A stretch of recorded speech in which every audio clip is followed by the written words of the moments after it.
Hello there, friends, and welcome back to more Bravely Default. Last time, we took down the Black Blade's very own pirate, Captain Barbarossa of the Frankie Francisca, and earned ourselves the Pirate Asterisk. This time, we're going to be following Owen's orders and heading northeast to Grap Keep to see if we can figure out what this deadly toxin that destroyed the keep and its 100,000 soldiers is made of. So, let's go ahead and head out. But before I forget and we get too far into the video, I think it's best if we tackle Narende Village as we always do. First up on the list, we're going to be upgrading the compound shop for the Desert Rose. And next, we're going to be upgrading the armor shop for the Bloody Shield. Alright, there we go, Narende done and done, and our first fight of the day. It's a giant worm. This is the Soil Eater. I think this is actually the first time we've seen this. Well, we've seen a worm before, but this is the first of its kind here. I don't think there's really anything unique about this guy, so let's go ahead and just hit him. I'm just gonna throw attacks at him. I don't think there's anything to worry about here, so we're just gonna do that. Actually, Idia, I'm gonna have you brave once. I'm gonna have you use Judgment and then attack. I think that'll be okay. And then Agnes, I'll set you to use the Blessed Shield on allies. There we go. Ringabel isn't going to be doing nearly as much damage as he was on Knight, but the ability to deal some damage will always be nice. Earthquake, that hurts quite a bit. I actually am just going to go ahead and heal again. Ow. There's a slow parry. Thank you very much, Agnes. We'll just heal again. I was expecting this to go a little bit better, but, that's okay. This guy's pretty tanky, it seems. It gets decent EXP and JP. Tiz is already almost at job level 4. Let me go ahead and heal up before before it escapes my mind. I think Agnes is still the only one who has white magic equipped. Let's find out. Yeah. That's okay. I think I'm actually going to put, now while I'm in the menu, I think I'm going to go put acrobatics on Tiz, so he actually has access to Crescent Moon as well. Thanks to Commander Goodman, this gate's been opened. It wasn't open before. And we have access to this top half of Eisenberg.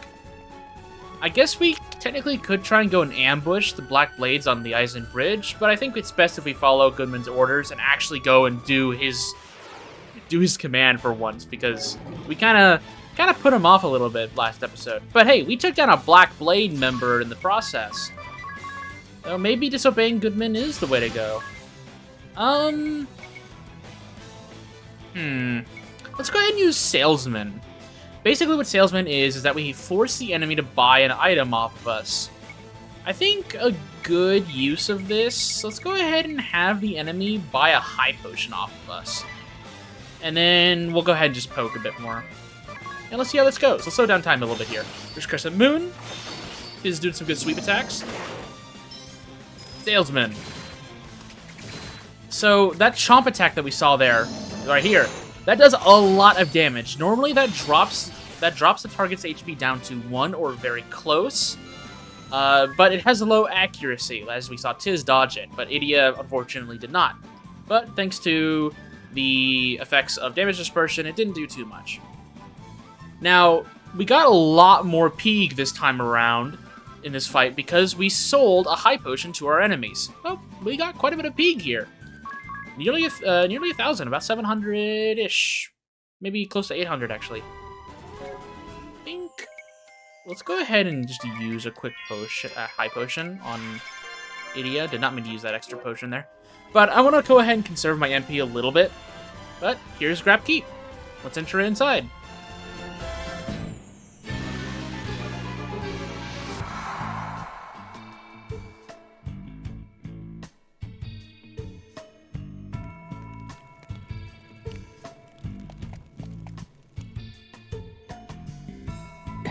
Hold it! We've got company.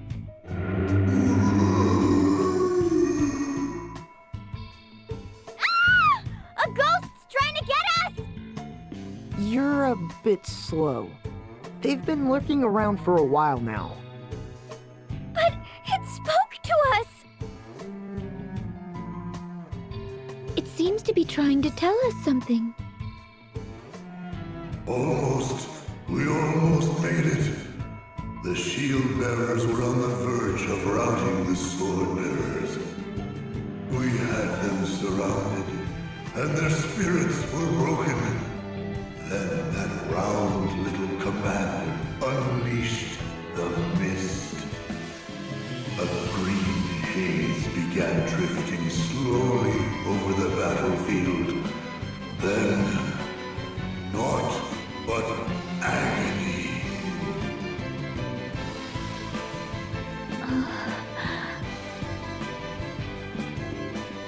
We knew this place was going to be haunted. I mean, 100,000 soldiers perished here thanks to this chemical mist. It's honestly very terrifying thinking about that this powerful chemical has wiped out thousands, hundreds of thousands of people. And pretty much this is all that remains is bones and ghosts. Chemical warfare in the real world was pretty common, especially in World War I. Though, due to its ferocity and painful way to die, it was effectively banned from warfare. So, just kind of think about that. A means of killing people in war has been completely banned because of how ferocious and cruel it was. That's what these people went through. Definitely do not want to imagine that. Tiz learned Skill Strip on a positive note. That's a pretty good ability. But these enemies here hurt. They are all undead though, which means that a healer, like Agnes here, with a healing ability, can hurt them. So next time I get into an encounter, I actually am going to adjust my auto battle a little bit to give her the opportunity to actually hit these guys. Ring a Bell got job level 5 and learned Hedge Risk. I guess we can take a small break and look at what we got. First thing up on the list, Tiz learned Skill Strip. Deal the same damage as a conventional attack to one target, and for 4 turns, lower the target's magic defense by 25%.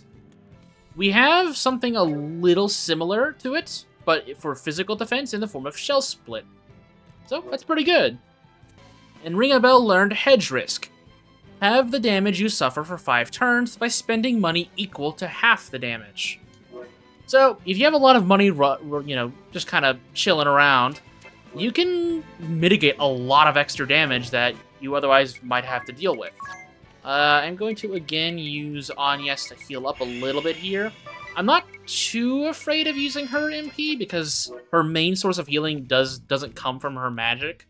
So she will kind of just be the utility and support caster for a little bit here. We can't go this way. Can we go up here? No, that's locked too. Okay, so then let's go back downstairs and see if we can find a lever of some kind. Oh my goodness! Alright, let's see how much damage this does. Oh my goodness! Over 800 damage to these guys. It's a lot, even though it doesn't cost anything to use that ability.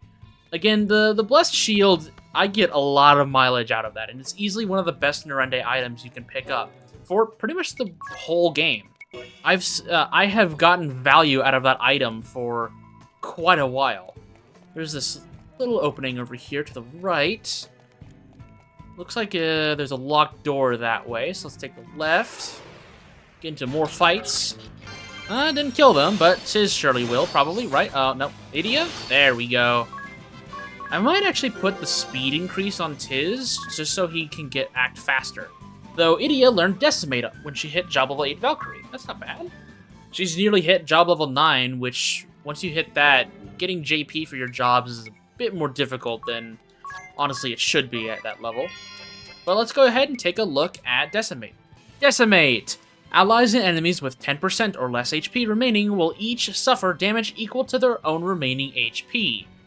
This is pretty much just a way of getting rid of any remaining enemies on the field, though it can backfire if your own allies are really low on HP as well. So use it wisely.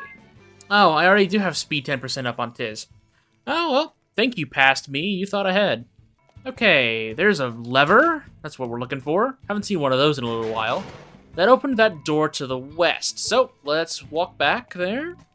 This dungeon is fairly similar to the Clock Tower in Anshime and the first major dungeon we actually encountered in the game, being lever-focused, I guess is the best way to put it. You basically go around and you explore the dungeon looking for levers to open up these doors, and it will give you access to later points in the dungeon. There's not really anything too complicated besides that, so all it is explore the dungeon, find the lever, figure out what door it opens, and then progress further from there. This dungeon is a little bit more involved as it's bigger and has more levers and doors, but it's nothing we haven't seen before. 2000 Pig right there. So here's a lever, but there's also a pair of stairs down over there. There we go.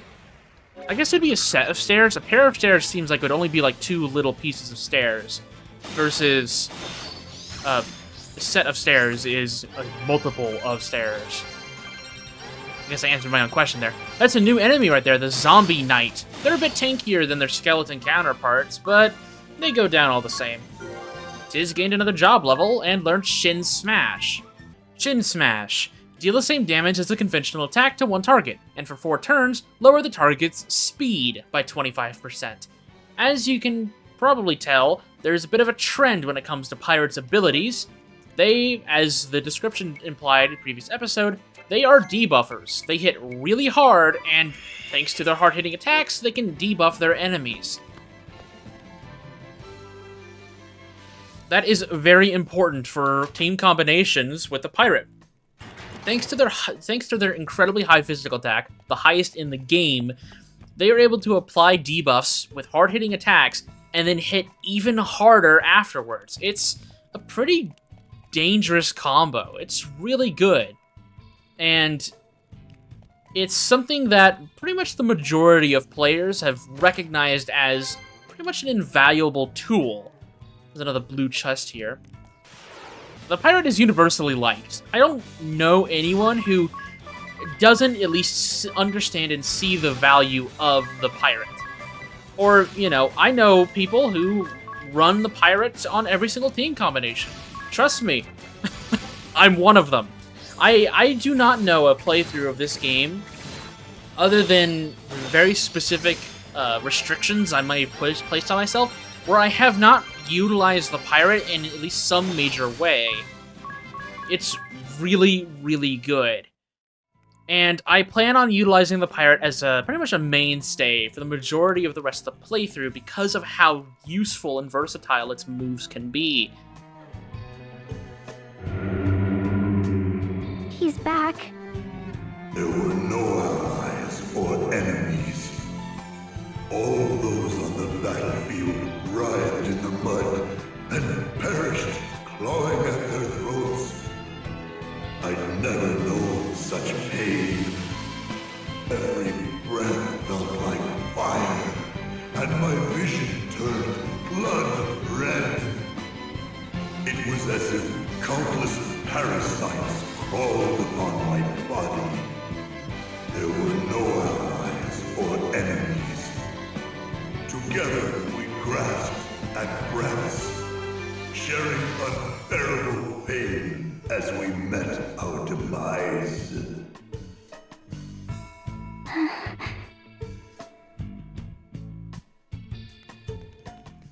So not only did the mist destroy the Shieldbearers' hold on the Swordbearers and almost routed them, this mist was completely unbiased on who it attacked. It killed sword and shield bearers alike. It was a massacre, it seems like. It's still, as I said earlier, oh my goodness, it's terrifying to think about that this was one of the worst ways to go, for sure, if not the worst. I don't know what to say, honestly, besides that. on a more positive note, I guess. I don't know. He's on the ground, dead right now, but he's okay.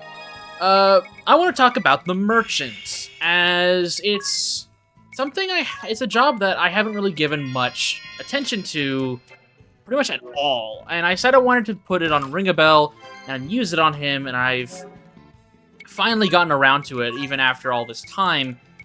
And honestly, the biggest reason is because the merchant is a little funky on when and how you utilize it. It's the best way to put it is that it's a very good job near the later points in the game.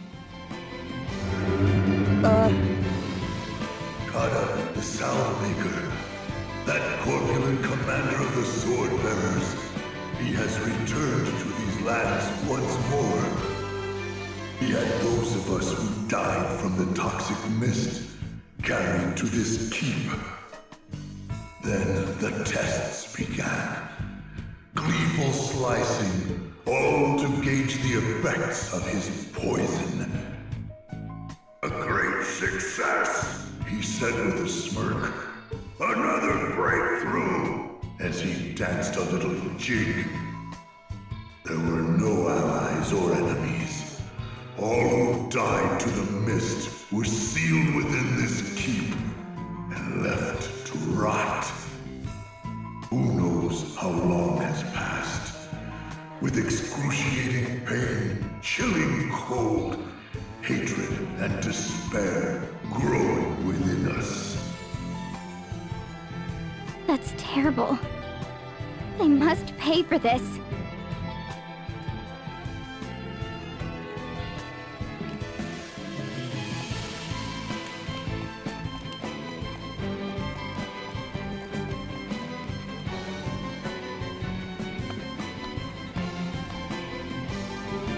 Shh. I hear voices. There's someone up ahead. More spirits? No, I think it's something else.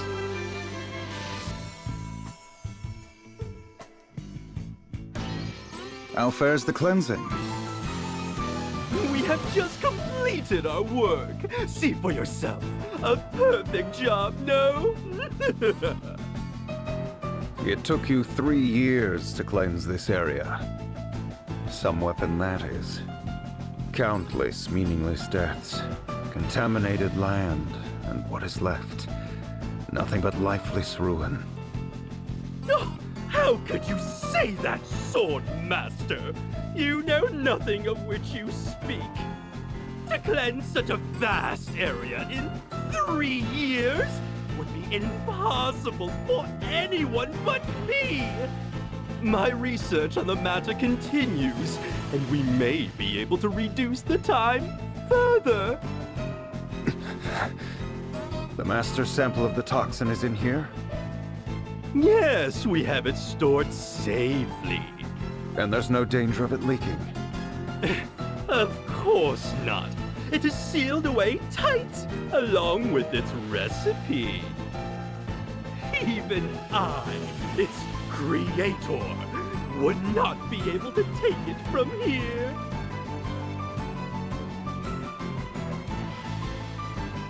Master. What do we do? They spoke of a sample of the toxin.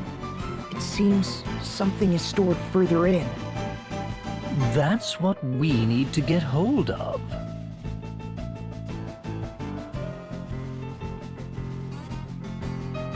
Kada. Salve Maker Kada. Do you even comprehend the results of your actions 4 years ago? The results? Why, I annihilated 100,000 enemy troops, achieving a brilliant victory! That was no victory. It was a massacre. Our allies caught in the midst, an entire city brought to ruin, turning the area to wasteland for 4 years. But without my victory, the Swordbearers would be no more. Of that, there is no doubt. A mere 1,000 sword-bearers were killed by accident. A minimal loss. We sacrificed 1,000 to defeat 100,000. Far more effective than conventional war, no? Do you believe you could have achieved similar results by clashing blades, Sword Master? I highly doubt it. I admit that would be impossible.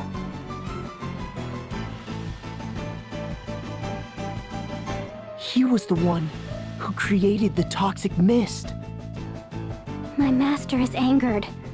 I have never seen him so enraged. He's angry? He seems calm enough to me. What? Can't you sense the rage seething within him? It gives me goosebumps. The tension is so thick it chokes.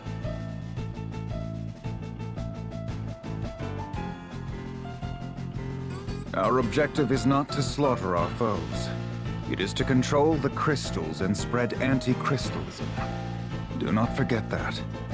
I have no need for an efficient method of killing. I forbade you from using this toxic weapon of yours in the first place. So, you would have me simply let the sword-bearers face defeat? They number just 10,000 against 100,000 shield-bearers. They did not stand a chance. And that is because you pressed on ahead without due caution, eager for a quick result. I ordered you to hold the front line, not exterminate our foes. I merely saw a chance for victory and seized it. I knew we would prevail. If you thought you ever had a chance against those odds, it only shows you lack a talent for generalship. Blinded by ambition, you misread the enemy, disobeyed my orders, and then slaughtered both enemy and ally alike. You slew them all like dogs. You showed no respect at all for the warriors on either side. How does mindless killing bring anyone to embrace the ideals we uphold? Know this. The next time you disobey my orders for your own selfish ends, you will fall to my sword. I understand completely. I will not let you down. I shall return to Starkfort. You stay back and see that the wounded are cared for. Of course. Who does he think he is, spouting such nonsense?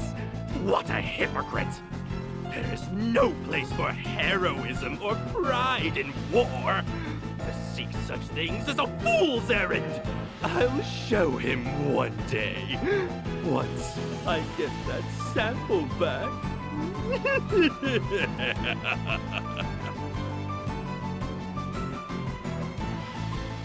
We can't leave such a deadly substance here. We should take it back with us. Right. We have our next objective. Taking down these skeletons, it looks like. Man, this kata is a real piece of work. He pisses off even Kami Izumi, but that's understandable. This man is a monster. Probably the biggest monster we have seen in this game so far. Florum had some real pieces of work, but chemical warfare is no joke. Lanius gained a job level, learned Save Magic MP. Ring a Bell gained a job level, learned Takeover. So, I think it is absolutely our top priority to put down this man as soon as possible, and at the very least, take his toxin away from anywhere where he might have it. Takeover. Spend your level times 50 Pig to deal damage to one target that is equal to the money you spent. This attack hits harder the more levels you have, so it's pretty useful, but it does cost more money the higher level you are. So keep that in mind and make sure not to spam it if you're low on funds. Save Magic MP. Lower the MP cost of Black, White, Time, and Summon Magic by 25%. This is universally a pretty useful skill. Unfortunately, it does cost 3 support points, which is everything we got, and it's not that useful right now. So, not using that for right now. I did go down these stairs, but I actually do want to go up. And I think right around here, yeah, is a hidden area with some more monsters. Idiot gained a level up, and Ringabel gained a level up. But besides the monsters, there's something a little bit more important over here. If we inspect this chest, we obtain an elixir. Really useful there. That's what that's our first elixir, actually. So let's go ahead and look and see what that does. Restores targets HP and MP to full. This is an amazing item that there are only so many of in this entire game.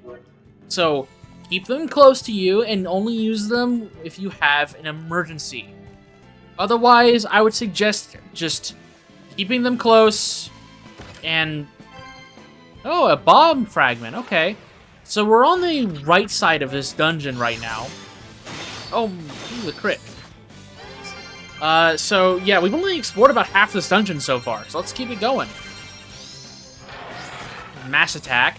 That's an attack where every enemy that's low HP will attack together as one action. It's pretty strong. Thankfully, we'll get our own version of that later down the line on a certain job. But for right now, we do not have any real means of countering that other than just killing all the enemies as soon as possible. Let's head up here. I am a little worried for how much damage I'm taking in this dungeon. It was a little bit more than I was expecting, but I think for right now we'll be okay. There's that little segment next to the staircase that we were just by, and I am starting to get a little afraid of my resources, so I am going to drop the encounter rate down to 0, or negative 100%, I guess. Check and see what's down here, which I don't think is much. Oh, no, this one leads to a lever. Okay. Open that up, and that opens up the remaining gate that we had at the very beginning of the dungeon. But there's still one more staircase we have to go and check out, so let's go back up to the top right of this area and head downstairs.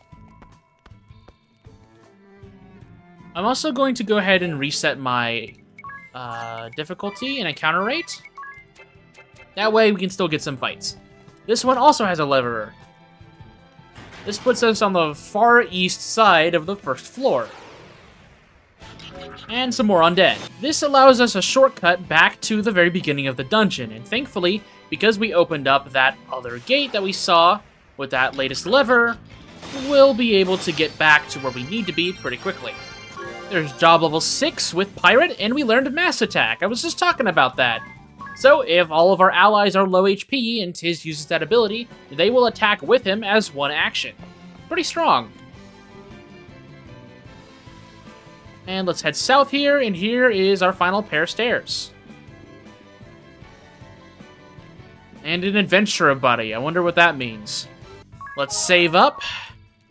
Ari, what you gotta say? They said something about a toxin sample.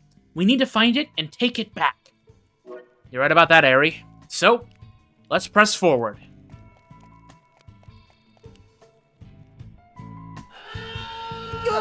What's that? An alarm? Watch out! We have company! Looks like Kata put in a security system. These are the automatons. They're guarding the sample from us. This is an interesting encounter. There's 3 of these guys, and they're pretty strong. They have a few interesting tricks up their sleeves. But for right now, we're going to be playing it safe. Ring a bell, examine one of them, because they're all the same. Let's default with everyone else. Let's slow down time here. Rocket Punch is their first major attack. It's a hard-hitting physical attack. Thankfully, we can damage disperse it, and it won't do too much. They each have 10,000 HP, and they're weak to lightning, so you can probably guess our general strategy for this. First thing what I'm going to do, though, is we're going to be learning exactly what the pirate can really do. We're going to be lowering their physical defense, at least 2 of them. That way, whenever we hit them again, it's going to be doing a lot of extra damage. Ring-a-bell's in the red here when it comes to HPs. not looking too healthy. I don't know if anyone, maybe Agnes, can outspeed these guys. It might just be best to default and see what happens with this.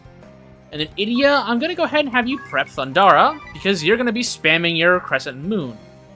And then Agnes, I'm going to have her preemptively utilize a Phoenix down on Ringabel. I am a little scared.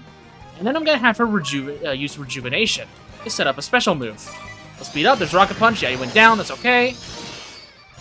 But we will have the Phoenix down prep for that and Rejuvenation. It is a little unfortunate that these guys do somewhat outspeed us, but that won't stop us. We just had to play smart. Rocket Punch, yeah, does quite a bit of damage, but we'll be okay. Ring-a-Bell, you don't really have much to do, but I'm going to go ahead and use Takeover on the one I did not lower their defense. And then Idia, I'm going to have you utilize 2 Crescent Moons. This will do quite a bit of damage. It will put her in the red, but I do want to go ahead and do that. And then Agnes, I'm going to Brave twice. Actually, yeah, twice is more than enough. We'll do the Blessed Shield, and then we're going to have her use Sloga. Speed up here. There's Takeover, 1,700 damage. Sloga, now we should be faster than them now. Look at that, 3,000 damage on all of them twice.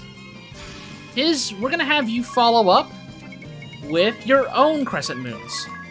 And then Ring-a-Bell, I don't think you're going to survive a Rocket Punch. So I'm going to have Agnes prep another Phoenix down and be ready to heal you again. Actually, we'll do a Blessed Shield. And Ring-a-Bell can do Horizon. There we go. There's Crescent Moon, Blessing, and Horizon. Continuing the bonuses from the special moves. And this should kill one of them. No, only 1,200 damage. That's okay. Ow! That's their final move. The automatons are capable of healing themselves for a decent amount of HP. So keep that in mind. They're still slowed down. So I'm going to heal with Agnes. And then I'm going to continue. I'm going to keep them slowed. I don't want them speeding up again. Having Agnes in front in terms of speed is very important. There's their physical attack boost, because now that they're nearing death, they're going to begin to try and take us down. But Idia's back in action, so I think she can take them down. We're going to play a little safe here. With Agnes, she is the fastest member. Oh, we'll just have her heal. And then we'll hope that Crescent Moon goes out first. There we go! Idia sweeps them. I played a little aggressive for my taste there by putting Idia in the red for 3 whole turns, but, you know, it wasn't too bad. These guys are pretty dangerous if you aren't fully prepared for how much damage they're about to throw at you with Rocket Punch, which they're very likely to do 3 times a turn. That's 400 damage. So, some more EXP. I think everyone will gain a job level here. Well, actually, it's just a regular level. All level 35. Ring-a-Bell gained a job level, learned BP drink. And we also got a Fulmin Shard. 3 Fulmin Shards, actually.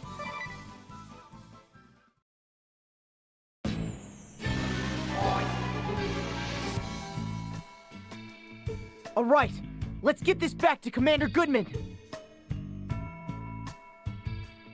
This place is a reminder of how cruel war can be. But let's not stay here any longer. Let's head back to Goodman.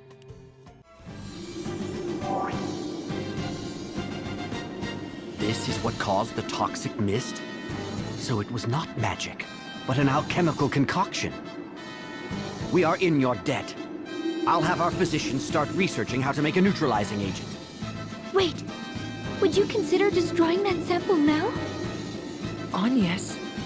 I understand the need for a cure for the poison, but I would like you to dispose of that sample. Find a method that ensures it can never again be used. You could incinerate it in the lava. Yes, I see. If there is no danger the toxic mist will be used again, then we have no need to neutralize it. That would also remove the temptation to use the sample to turn the tables on our enemy. I do not have the resolve to say with full confidence that we could prevail without it. Therefore, I will gladly do as you ask, Wind Vestal. Let us throw this master sample into the lava. I thank you for accommodating my request. I am happy that my words fell on wise ears. Commander Goodman, we have trouble! What's wrong? It's the enemy! They've launched a full-scale assault!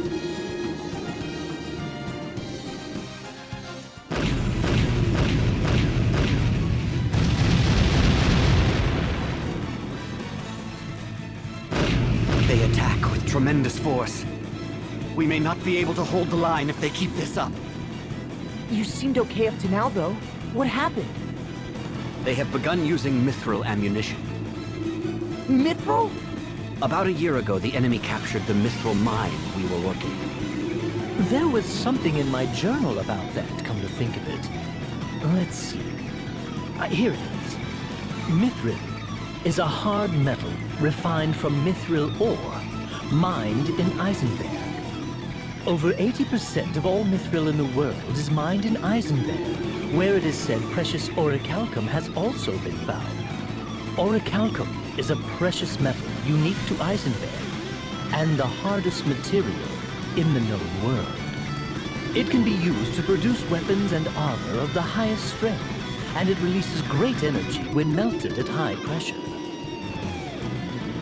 We tried to recapture the mine, but the Swordbearers had put children to work down there. Children? Yes.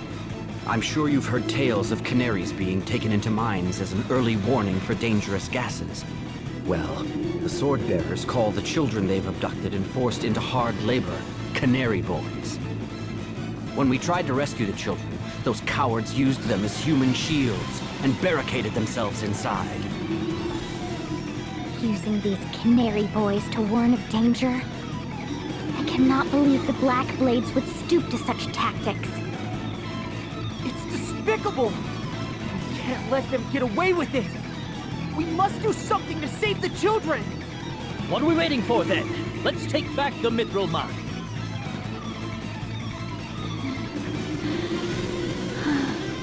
The mines are crawling with Swordbear soldiers. It would be foolhardy to rush in without support. Even so, we must take action.